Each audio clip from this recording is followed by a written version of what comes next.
You hear it all the time, right? The news says the economy is booming. But then you look at your grocery bill, you fill up your car, you talk to your friends, and it just doesn't feel that way at all. So today, we're going to dig into that exact feeling, that huge gap between the official story and the reality so many of us are actually living. This is the big question, isn't it? It's the central mystery we're going to try and solve. If all the official charts are pointing up, why does it feel like things are on shaky ground? It's a disconnect that can honestly make you feel like you're going crazy, but what you're going to see is that the story is way, way deeper than the headlines. And here it is, laid out perfectly. On one side, you've got the official story. Jobs are everywhere, unemployment is super low, the economy's growing. Sounds great. But on the other side, there's what people are actually experiencing day to day. Crushing costs, serious financial strain, and just this constant underlying anxiety. How can both of these things possibly be true at the same time? Well, to start figuring this out, we have to look at how we even define a recession in the first place. This is our first major clue, and you'll see it has everything to do with timing. So, here's the kicker.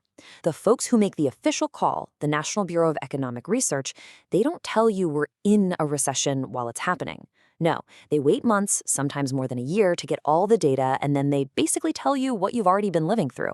It means we could be in a recession right now, and we wouldn't get the official confirmation for a long, long time. Just look at the 2008 financial crisis. It's a perfect example. The recession technically started in December of 2007, but it wasn't officially declared until a full year later, in December 2008. Think about that. That was after Lehman Brothers had already collapsed and the entire global economy was in a total freefall. The official announcement didn't warn anyone, it just confirmed a disaster that was already well underway. Okay, so if we can't count on the official declarations to give us a heads up, we have to get better at spotting the cracks beneath the surface ourselves. And a great place to start is the jobs market, because the picture it paints is often with a very broad and, frankly, misleading brush. You see a number like this plastered everywhere, 4.4% unemployment. And on the surface, that sounds fantastic, right? It sounds like a super strong, stable job market. But as we're about to find out, this one little number is hiding a much, much more complicated reality. And here's the first huge crack. To be counted as unemployed, you have to have been actively looking for a job in the last 4 weeks. But since the pandemic, 1.6 million Americans have just stopped looking altogether.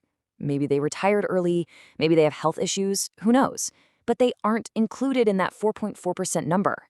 Poof, they've just vanished from the statistic. But wait, it gets even worse. The type of jobs we have is changing dramatically.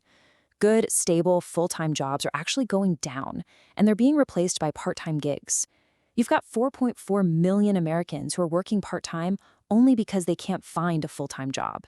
Sure, they're technically employed, but they're often underpaid, they don't have benefits, and they are incredibly financially vulnerable.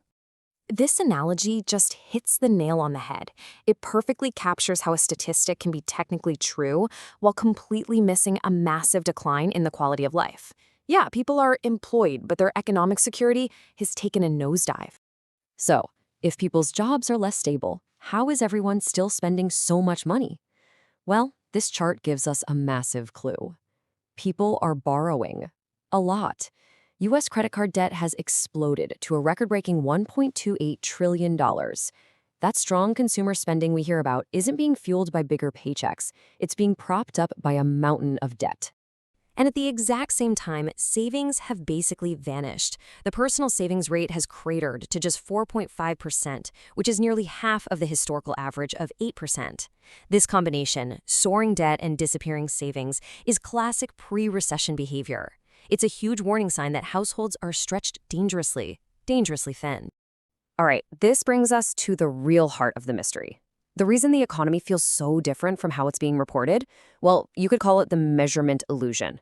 The very tools we're using to measure the economy are old, and worse, they're creating some serious blind spots. And this gets us to a really fascinating idea called Goodhart's law. It's a simple but incredibly powerful concept. The moment a measure becomes the main goal, it stops being a good measure of anything. You know, it's like a teacher who's only judged by their students' test scores. Pretty soon, they're not focused on giving a great education, they're just teaching to the test. The same thing is happening to our economy. And this is exactly how it plays out. The goal becomes just getting that headline unemployment number down, even if it means we're flooded with low-quality, part-time jobs. The goal becomes maximizing GDP, this old metric from an industrial economy, even if that growth is just fueled by debt. And the fight against inflation becomes all about managing some abstract index, not about the actual painful cost of living you and I deal with every single day. And this, right here, is the key. This whole system isn't just flawed by accident. It's designed in a way that creates these blind spots. And that gap, that growing space between the official numbers and your actual life, that's exactly where recessions are able to hide until they get so big that nobody can ignore them anymore. So if we can't just blindly trust the headline numbers, what should we be looking at? Let's get into our final section and see how we can build a much more accurate picture for ourselves by reading the real signs. Think of it like the dashboard of your car. If one little warning light comes on, maybe it's a glitch. But when a whole bunch of lights start blinking red at once, you know you've got a serious problem. And right now, the economic dashboard is blinking like crazy. Fewer people are working, job quality is tanking, and credit card debt is speeding up. On top of that, savings are disappearing, and business bankruptcies are at a 10-year high. This isn't just one bad metric. It's a whole constellation of warning signs screaming at us. And really, this is what it all boils down to. The numbers you see on the news, they're just the start of the story. They're not the end of it. The real economy leaves clues everywhere. You just have to know where to look. So from now on, when you hear somebody in the media celebrating strong job growth, I want you to just pause for a second and ask, what about job quality? Are we talking about full-time careers with benefits and a future? Or are we talking about part-time gigs that leave people scrambling to make ends meet? That answer tells you the real story. And when you see those reports saying that consumer spending looks really strong, dig a little deeper. Check the credit and savings data. Is all that spending being powered by people earning more money? Or is it being funded by maxed out credit cards and drained savings accounts? Because where the money comes from matters so much more than the spending itself. And this really brings us to the final thought I want to leave you with. Sooner or later, the official data always catches up with reality. This gap can't last forever. So the real question isn't if the numbers will finally align, but when. And when they do, who is going to be prepared because they were paying attention to the real signs, and who is going to be completely blindsided?